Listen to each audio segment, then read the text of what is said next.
Hi guys, welcome back to another video. This time is slightly different because I'm stuck at home due to the coronavirus, so I can't really work on the boat.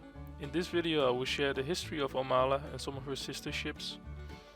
Omala's story starts on the small island of Ærø here in Denmark, where she was built in the Søby Motorfabrik and Stadsskibsværft, which translates into the Søby Engine Factory and Steel Shipyard. She was built here in 1967 as yard number 35, her official name being Mobile Surface number 3. She was built for Mobile Oil AS in Copenhagen. She had a length of 11.3 meters, a beam of 3.99 meters and a draft of roughly 1.5 meters. Her brutto registered tonnage was about 20 tons, which equals to roughly 60 cubic meters. And she was able to carry roughly 45 cubic meters of diesel. Now, it isn't very clear on what kind of engine she had when she was being built. Most likely it was a single-cylinder diesel built at the Søby Motorfabrik. Those engines were called Sobu Glow Høder, meaning glowing heads, and I think it delivered around, like the type she used to have, it delivered around 25 horsepower and it weighed about 1500 kilos. Omala's first skipper was Axel Carlsen, here on picture while visiting the shipyard in 1967 when Omala was being built. He sailed for Dansk Mobil Oil, hence her first name was Mobile Service 3, from the mobile name they had. He sailed Omala from a small harbor all the way in the tip of Denmark called Skagen. She was stationed here from 1967 to 1975.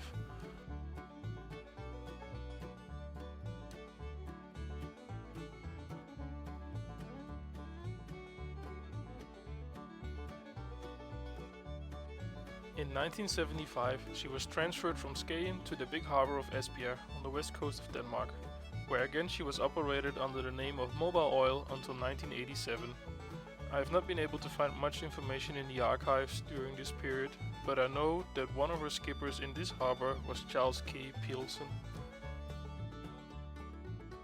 In 1987, she was sold to Danske Shell and renamed to her current name Omala. Omala being one of the brands of gear oil sold by Shell. She was transferred once again, this time to Bornholm, which is a small Danish island south of Sweden. Here she was stationed in Nexø harbor. Again, I have not been able to find much information about this period. I only know that one of her skippers here was Ole Nielsen. A funny coincidence is that Copenhagen Suborbitals, the rocketry club that I am a part of, operates their launches from Nexø harbor. So I know this harbor very well and I spent many weeks here fixing up our launch platform Sputnik. In 1998, Omala was retired by Shell and sold to a private buyer named Thomas Nielsen. He moved her to Copenhagen and renamed her Brutalis. In this time she got registered as a pleasure vessel and lost her status as a commercial vessel. When I was removing the old wheelhouse of Omala, I came across two pictures that had fallen behind some wooden planks of the interior. It shows that Omala was used for fishing trips during the time he owned her, and the pictures are taken around 2001. Now at this point there's a large gap in her timeline. I know that at some point in 2017 a man named Hans Verlew owned her and moved her to Klintholm harbor on the island of Møn. He had plans on rebuilding her into a houseboat. I know this because I found many drawings and sketches of him whilst cleaning up the wheelhouse. From locals that I talked to in Klintholm harbor, they said that his plans was to make a James Bond boat. I'm still not entirely sure what that means. He sold Omala in 2017 to Niels Stuman, who owns a small shipyard and several tugboats in Nordhavn, Copenhagen. I was going around the small harbors of Copenhagen in January 2018, as I was on the lookout for a boat to buy. When I was in Nordhavn, I ran into Niels Stuman. After talking for him for a little bit, he told me he might have the perfect boat for me laying in Klintholm harbor. From what I remember, he said he bought her for a cable laying job, so for putting steel cables or power cables underwater. But sadly he did not get that contract. He did say that there was also a problem with the boat, as Omala was not able to get back into the water. She was taken on the slipway in Klintholm in 2017, shortly after which the slipway got sold and disassembled, so she was stuck on land. After Stuman sent me some pictures of Omala, I decided to go and have a look myself and traveled down to Klintholm.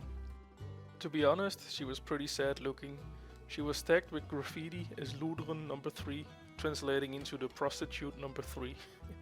Her main fuel tanks were filled with garbage and other waste. It looked like a homeless person had been living inside of her wheelhouse with an old mattress and a bunch of clothing laying around. Luckily, I had brought some tools that day and an ultrasonic probe for measuring her hull.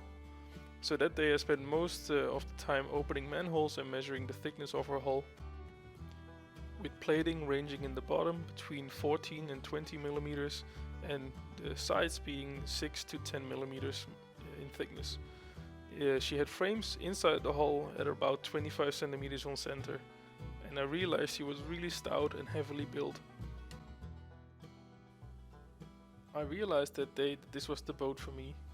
A strong lady who definitely could use some love and attention, something she really deserved. In the coming months, Niels helped me with arranging a big crane to get her back into the water as we agreed upon a price. I remember seeing a comment on a YouTube video about Ariete Primo, a big 44-meter tugboat that got converted into a very pretty yacht. The comment said something like, "She worked hard, it's time to put her in her party dress and sail the seas." I very much felt that Omala deserved the same. I was going to rebuild her so she would probably last another 100 years. Sadly, her engine was seized up as rainwater had ran into the open exhaust pipe.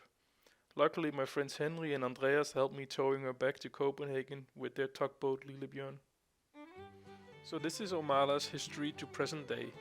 I'm only still just in the beginning of a restoration here in Copenhagen. I keep saying that I want to be finished before I turn 30 myself. That's giving me a good 5 years, but I have a feeling like a project like this will never be fully done.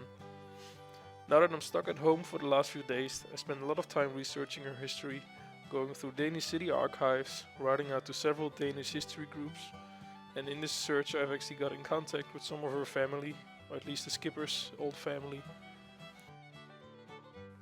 So in this search I found several of her sister and half-sister boats. In total there's 13 ships with the same design in Denmark, 4 of which come from the small shipyard in Søby, which Omala is one of, and the other 9 are from the North Sea Werft in Ringkøbing on Jylland. North Sea Werft meaning the North Sea shipyard. Next I will show some of the pictures that I found of her sisters and half-sisters.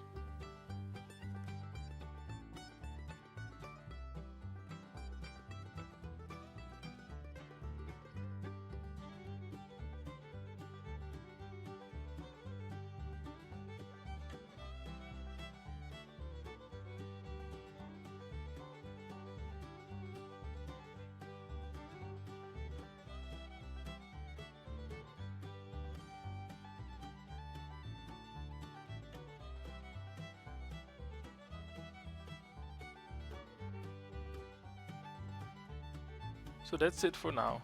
Omala's life is not even halfway. She's only 53 years old, and I'm sure she will outlive me by many, many years. I plan to take good care of her, as I'm sure she will do the same for me and my family. She might just look like a plain object to some, but believe me, she definitely has a character. Thanks for watching, I hope you enjoyed the video.